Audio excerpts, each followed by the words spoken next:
Hello ವೀಕ್ಷಕರೇ, ನಮಸ್ಕಾರ. ತಮ್ಮೆಲ್ಲರಿಗೂ ಮತ್ತೊಮ್ಮೆ ಭಾಗ್ಯ ಟಿವಿಗೆ ಸ್ವಾಗತ ಸುಸ್ವಾಗತ ಕೋರ್ತಾ ಇದ್ದೀವಿ. ಭಾಗ್ಯ ಮತ್ತು ಗಿರೀಶ್. ಸ್ನೇಹಿತರೆ, ಇವತ್ತಿನ ವಿಡಿಯೋದಲ್ಲಿ ಸಿಂಪಲ್ ಆಗಿ ಒಂದು ಪಲಾವ್ ರೆಸಿಪಿನ ಯಾವ ರೀತಿ ಬಹಳ ಸುಲಭವಾಗಿ ಮಾಡ್ಬೋದು ಅಂತ ತಿಳಿಸ್ಕೊಡ್ತಾ ಇದ್ದೀವಿ. ಸುಲಭವಾಗಿ ಮಾಡಿದ್ರೂ ಅಷ್ಟೇ ರುಚಿಕರವಾಗಿರುತ್ತೆ, ತುಂಬ ಚೆನ್ನಾಗಿರುತ್ತೆ.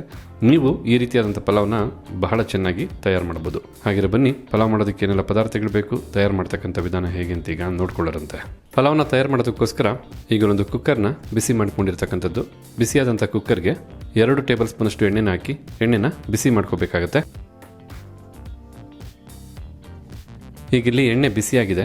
ಬಿಸಿಯಾದಂಥ ಎಣ್ಣೆಗೆ 1 ಟೇಬಲ್ ಸ್ಪೂನಷ್ಟು ತುಪ್ಪನ ಹಾಕಿ ತುಪ್ಪನೂ ಸಹ ಬಿಸಿ ಮಾಡಿ ಕರಗಿಸ್ಕೋಬೇಕಾಗತ್ತೆ. ತುಪ್ಪನೂ ಸಹ ಬಿಸಿಯಾಗಿದೆ. ಈಗ 2 ಪಲಾವ್ ಎಲೆನ ಹಾಕಿ 8ರಿಂದ 10 ಗೋಡಂಬಿನೂ ಸಹ ಹಾಕಿ ಹಾಗೆ 2 ಹಸಿಮೆಣಸಿನಕಾಯಿನ ಮಧ್ಯಕ್ಕೆ ಸೀಳಿ ಬಳಸ್ತಾ ಇರ್ತಕ್ಕಂಥದ್ದು. ಈಗ ಈ ಎಲ್ಲ ಪದಾರ್ಥನೂ ಒಂದು 30 ಸೆಕೆಂಡ್ಗಳ ಕಾಲ ಎಣ್ಣೆಯಲ್ಲಿ ಬೆರೆಸಿ ಬಿಸಿ ಮಾಡ್ಕೋಬೇಕಾಗತ್ತೆ.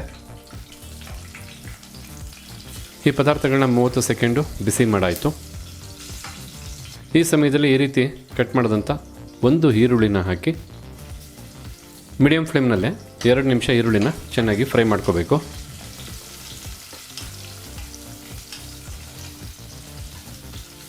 ಈಗ ಇಲ್ಲಿ ಈರುಳ್ಳಿನ 2 ನಿಮಿಷ ಚೆನ್ನಾಗಿ ಫ್ರೈ ಮಾಡಾಯಿತು. ಈರುಳ್ಳಿ ಸಹ ನೀಟಾಗಿ ಪದರವಾಗಿ ಬಿಟ್ಕೊಂಡಿದೆ ಫ್ರೈ ಆಗಿ.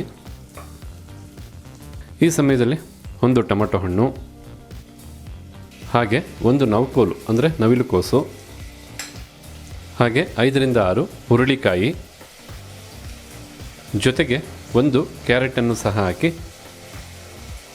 ನೀಟಾಗಿ ಸಿಪ್ಪೆ ತೆಗೆದಂಥ ಹಾಗೆ ಈ ಒಂದು ಹದದಲ್ಲಿ ಕಟ್ ಮಾಡಿದಂಥ 1 ಆಲೂಗೆಡ್ಡೆ, ಈ ಎಲ್ಲ ತರಕಾರಿಗಳ ಜೊತೆ 2 ಟೇಬಲ್ ಸ್ಪೂನಷ್ಟು ಹಸಿ ಬಟಾಣಿನೂ ಸಹ ಹಾಕಿ ನೋಡಿ. ಈ ಪಲಾವ್ ರುಚಿ ಚೆನ್ನಾಗಿರೋದಕ್ಕೆ ಇದೇ ಕಾರಣ. ನಾವು ಆಗಾಗ ಪಲಾವ್ ಮಾಡಿ ತಿನ್ನಬೇಕು. ಯಾಕೆಂದರೆ ಪಲಾವಲ್ಲಿ ಅನೇಕ ಬಗೆಯಾದಂಥ ತರಕಾರಿನ ಬಳಸ್ತೀವಿ. ಈ ತರಕಾರಿಗಳಿಗೆ ಮಸಾಲ ಪದಾರ್ಥಗಳು ಚೆನ್ನಾಗಿ ಹಿಡಿದು ಒಳ್ಳೆ ರುಚಿನ ಕೊಡುತ್ತೆ. ತರಕಾರಿ ತಿನ್ನಲ್ಲ ಅನ್ನೋರಿಗೆ ಖಂಡಿತ ಪಲಾವ್ ಒಳ್ಳೆ ರೆಸಿಪಿ ಅಂತಲೇ ಹೇಳ್ತೀನಿ. ಈ ಎಲ್ಲ ತರಕಾರಿಗಳು ಹಾಕಾದ ನಂತರ ಈ ಸಮಯದಲ್ಲೇ ರುಚಿಗೆ ತಕ್ಕಷ್ಟು ಉಪ್ಪನ್ನು ಸಹ ಹಾಕಿ 5 ನಿಮಿಷಗಳ ಕಾಲ ಮೀಡಿಯಂ ಫ್ಲೇಮ್ ಅಥವಾ ಲೋ ಫ್ಲೇಮ್ನಲ್ಲೇ ಇದನ್ನೆಲ್ಲ ಚೆನ್ನಾಗಿ ಫ್ರೈ ಮಾಡ್ಕೋಬೇಕು. ಈ ರೀತಿ ಚೆನ್ನಾಗಿ ಮಿಕ್ಸ್ ಮಾಡಿ ಒಂದು 5 ನಿಮಿಷ ಫ್ರೈ ಮಾಡ್ಕೊಳ್ಳೋಣ. ಈ ತರಕಾರಿಗಳೆಲ್ಲ ಚೆನ್ನಾಗಿ ಫ್ರೈ ಆಗ್ತಕ್ಕಂಥ ಈ ಸಮಯದಲ್ಲಿ ಪಲಾವ್ಗೆ ಬೇಕಾದಂಥ ಮಸಾಲ ಪೇಸ್ಟನ್ನು ಸಿದ್ಧ ಮಾಡ್ಕೋಬೇಕಾಗತ್ತೆ. ಬಹಳ ಮುಖ್ಯವಾದ ಮಸಾಲ ಪೇಸ್ಟು. ಅದಕ್ಕೋಸ್ಕರ ಒಂದು ಮಿಕ್ಸಿ ಜಾರ್ನ ತೊಗೊಂಡು ಮಿಕ್ಸಿ ಜಾರ್ಗೆ ಸ್ವಲ್ಪ ಸೋಂಪು ಕಾಳು, ಹಾಗೆ ಸ್ವಲ್ಪ ಕಸೂರಿ ಮೇಥಿ, ಅರ್ಧ ಟೀ ಸ್ಪೂನಷ್ಟು ಜೀರಿಗೆ, ಹಾಗೆ ಅರ್ಧ ಟೀ ಸ್ಪೂನಷ್ಟು ಕಾಳು ಮೆಣಸು, ಜೊತೆಗೆ 4 ಲವಂಗ, ಅರ್ಧ ಇಂಚಷ್ಟು ಚಕ್ಕೆ, ಎಲ್ಲ ಪದಾರ್ಥಗಳ ಜೊತೆ 2 ಟೇಬಲ್ ಸ್ಪೂನಷ್ಟು ತೆಂಗಿನಕಾಯಿ ತುರಿನೂ ಸಹ ಹಾಕಿ ಈಗ ರುಬ್ಬೋದಕ್ಕೆ ಸ್ವಲ್ಪ ನೀರನ್ನು ಹಾಕಿ ಇದನ್ನೆಲ್ಲ ಸಾಧ್ಯವಾದಷ್ಟು ನುಣ್ಣಿಗೆ ರುಬ್ಕೊಬೇಕಾಗತ್ತೆ. ಮಿಕ್ಸಿ ಜಾರ್ಗೆ ಹಾಕ್ತಂಥ ಪದಾರ್ಥನೆಲ್ಲ ಈ ಒಂದು ಅದಕ್ಕೆ ಬಹಳ ನುಣ್ಣಿಗೆ ರುಬ್ಬಾಯಿತು. ಈ ರೀತಿಯಾಗಿ ಮಸಾಲ ಪೇಸ್ಟನ್ನು ರುಬ್ಬಿದಂಥ ಈ ಸಮಯದಲ್ಲಿ ತರಕಾರಿನೂ ಸಹ ಫ್ರೈ ಆಗಿರುತ್ತೆ. ಹೀಗಿಲ್ಲಿ ತರಕಾರಿನೂ ಸಹ ಬಹಳ ಚೆನ್ನಾಗಿ ಫ್ರೈ ಆಗಿದೆ. ಈ ಒಂದು ಅದಕ್ಕೆ 5 ನಿಮಿಷ ಚೆನ್ನಾಗಿ ತರಕಾರಿನ ಫ್ರೈ ಮಾಡಿದ ನಂತರ ಮಿಕ್ಸಿ ಜಾರಲ್ಲಿ ರುಬ್ಬಿದಂಥ ಮಸಾಲ ಪೇಸ್ಟನ್ನು ಹಾಕಿ ಒಂದು 2 ನಿಮಿಷ ಬೆರೆಸಿ ಬಿಸಿ ಮಾಡ್ಕೋಬೇಕಾಗತ್ತೆ. ಮಸಾಲ ಪೇಸ್ಟ್ ಎಲ್ಲ ತರಕಾರಿಗಳ ಜೊತೆ ಬೆರೆಯೋ ಹಾಗೆ ಚೆನ್ನಾಗಿ ಮಿಕ್ಸ್ ಮಾಡ್ಕೊಳ್ಳಿ. 2 ನಿಮಿಷ ಚೆನ್ನಾಗಿ ಮಿಕ್ಸ್ ಮಾಡ್ತಾನೆ ಬಿಸಿ ಮಾಡ್ಕೊಳ್ಳಿ. ಆಲ್ಮೋಸ್ಟು ಪಲಾವ್ ಬೇಕಾದಂಥ ಮಸಾಲ ಇರ್ಬೋದು, ತರಕಾರಿ ಇರ್ಬೋದು, ಪ್ರತಿಯೊಂದನ್ನು ಕುಕ್ಕರ್ಗೆ ಹಾಕಾಯಿತು.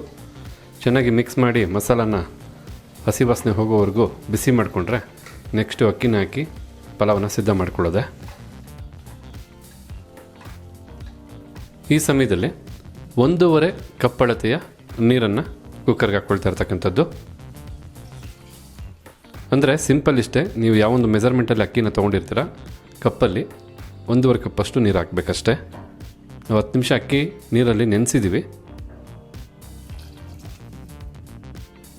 ನೋಡಿ. 1 ಕಪ್ ಅಳತೆಯ ಅಕ್ಕಿನ, ಊಟದ ಅಕ್ಕಿನ 10 ನಿಮಿಷ ನೀರಲ್ಲಿ ನೆನೆಸಿರೋದು. ಈಗ ಆ ನೀರನ್ನು ಹೊರತೆಗೆದು ಅಕ್ಕಿನ ಕುಕ್ಕರ್ಗೆ ಹಾಕ್ಕೊಳ್ತಕ್ಕಂಥದ್ದು. ನೀಟಾಗಿ ನೆನೆಸಿ ತದನಂತರ ಅಕ್ಕಿನ ತೊಳೆದು ಆಮೇಲೆ ಕುಕ್ಕರ್ಗೆ ಹಾಕ್ಕೊಳ್ತಾ ಇರ್ತಕ್ಕಂಥದ್ದು. ಅಕ್ಕಿನೂ ಹಾಕಿರೋದ್ರಿಂದ ಒಮ್ಮೆ ಚೆನ್ನಾಗಿ ಮಿಕ್ಸ್ ಮಾಡ್ಕೋಬೇಕಾಗತ್ತೆ. ಅಕ್ಕಿ, ನೀರು, ಮಸಾಲೆ ಎಲ್ಲ ಚೆನ್ನಾಗಿ ಬೆರಿಬೇಕು. ಈ ರೀತಿ ಚೆನ್ನಾಗಿ ಮಿಕ್ಸ್ ಮಾಡಿದ ನಂತರ ಕುಕ್ಕರ್ ಲೀಡನ್ನು ಮುಚ್ಚಿ 2 ವಿಸಲ್ ಕೂಗಿಸ್ಕೊಂಡ್ರು ಸಾಕು. ಘಮ ಘಮ ಅಂತ ಒಳ್ಳೆ ಆರಾಮ ಬರ್ತಕ್ಕಂಥ ಬಿಸಿ ಬಿಸಿಯಾದಂಥ ಪಲಾವು ಸಿದ್ಧವಾಗಿಬಿಡುತ್ತೆ. ಬರೀ ಬಿಸಿ ಅಷ್ಟೇನಾ, ರುಚಿ ಕೇಳಬೇಕಾ? ಎಲ್ಲದಕ್ಕಿಂತ ಹೆಚ್ಚಾಗಿ ತರಕಾರಿಗಳನ್ನ ಉಪಯೋಗಿಸಿ ಮಾಡಿರೋದ್ರಿಂದ ಆರೋಗ್ಯಕ್ಕೂ ಬಹಳ ಉತ್ತಮವಾದಂಥ ರೆಸಿಪಿ ಇದು. ಕುಕ್ಕರು 2 ವಿಸಲ್ ಬಂದು ತಣ್ಣಗಾಗಲಿ, ನೋಡೋಣ ಯಾವ ರೀತಿಯಾಗಿ ಪಲಾವು ಸಿದ್ಧವಾಗಿರುತ್ತೆ ಅಂತ.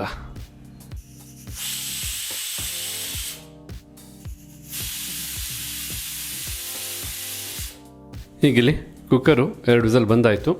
ಫ್ಲೇಮನ್ನು ಆಫ್ ಮಾಡ್ಕೊಳ್ಳೋಣ. ಹೀಗಿಲ್ಲಿ ಕುಕ್ಕರು ಸ್ವಲ್ಪ ಹೊತ್ತಿನ ನಂತರ ಕಂಪ್ಲೀಟಾಗಿ ತಣ್ಣಗಾಗಿದೆ. ಹಾಗೆ ತಾವಿಲ್ಲಿ ನೋಡ್ತಾ ಇರ್ಬೋದು, ಬಿಸಿ ಬಿಸಿಯಾಗಿ ಪಲಾವು ಸೂಪರಾಗಿ ಸಿದ್ಧವಾಗಿದೆ. ಘಮ ಘಮ ಘಮ ಅಂತ ಒಳ್ಳೆ ಆರಾಮ ಬರ್ತಾ ಇದೆ. ಬನ್ನಿ ಬಿಸಿನಲ್ಲೇ ಇದನ್ನೊಮ್ಮೆ ಮಿಕ್ಸ್ ಮಾಡ್ಕೊಳ್ಳೋಣ. ನೋಡಿ, ಮಿಕ್ಸ್ ಮಾಡ್ತಾಯಿದ್ರೆ ತಮ್ಗೆ ಗೊತ್ತಾಗ್ತಾ ಇರ್ಬೋದು ಎಷ್ಟು ಬಿಡಿ ಬಿಡಿಯಾಗಿ ಪಲಾವು ಸಿದ್ಧವಾಗಿದೆ ಅಂತ. ತರಕಾರಿಗಳೆಲ್ಲ ಚೆನ್ನಾಗಿ ಬೆಂದು ಮಸಾಲ ಎಲ್ಲ ಚೆನ್ನಾಗಿ ಹೊಂದ್ಕೊಂಡು ನೋಡೋದಕ್ಕೆ ಎಷ್ಟು ಸೊಗಸಾಗಿದೆಯೋ, ಬಿಸಿಲು ತಿನ್ನೋದಕ್ಕೆ ಅಷ್ಟೇ ರುಚಿ ಇರುತ್ತೆ. ಈ ಪಲಾವ್ಗೊಂದು ಮೊಸರು ಬಜ್ಜಿ ಇದ್ಬಿಟ್ರೆ ಅದರ ಆನಂದನೇ ಬೇರೆ. ಖಂಡಿತ ಈ ರೀತಿಯಾದಂಥ ಪಲಾವನ್ನ ನೀವು ಒಮ್ಮೆ ಟ್ರೈ ಮಾಡಿ ನೋಡಿ, ತುಂಬ ಚೆನ್ನಾಗಿರುತ್ತೆ. ತಮ್ಮ ಇಚ್ಛಾನುಸಾರ ಕ್ವಾಂಟಿಟಿನ ನಾವು ಹೇಳಿರ್ತಕ್ಕಂಥ ಪದಾರ್ಥನ ಡಬಲ್ ಮಾಡಿಕೊಂಡು ಹೆಚ್ಚು ಮಾಡ್ಬೋದು. ಹಾಗೆ ಇದೇ ಒಂದು ಅಳತೆನಲ್ಲೂ ನೀವು ಪಲಾವ್ನ ಸಿದ್ಧ ಮಾಡ್ಕೋಬೋದು. ಹಾಗಿದ್ರೆ ಇವತ್ತು ವಿಡಿಯೋ ಮೂಲಕ ನಾವು ಮಾಡಿ ತಿಳಿಸಿದಂಥ ಪಲಾವ್ ರೆಸಿಪಿ ತಮಗೆಲ್ಲರಿಗೂ ಇಷ್ಟ ಆಗಿದೆ ಅಂತ ತಿಳ್ಕೊಂಡಿದ್ದೀನಿ. ಇಷ್ಟ ಆಗಿದ್ರೆ ವಿಡಿಯೋಗೊಂದು ಲೈಕ್ ಮಾಡಿ. ಹಾಗೆ ಈ ರೆಸಿಪಿ ಬಗ್ಗೆ ತಮಗಿರ್ತಕ್ಕಂಥ ಅನಿಸಿಕೆ ಅಭಿಪ್ರಾಯನ ತಿಳಿಸೋದನ್ನು ಮರಿಬೇಡಿ.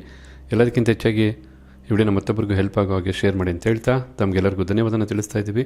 ಭಾಗ್ಯ ಮತ್ತು ಗಿರೀಶ್. ಮತ್ತೊಂದು ಹೊಸ ವಿಡಿಯೋದಲ್ಲಿ ಹೊಸ ರೆಸಿಪಿ ಜೊತೆ ತಮ್ಮನ್ನ ಭೇಟಿ ಮಾಡ್ತೀವಿ. ಅಲ್ಲಿವರೆಗೂ ನಮಸ್ಕಾರ ವೀಕ್ಷಕರೇ.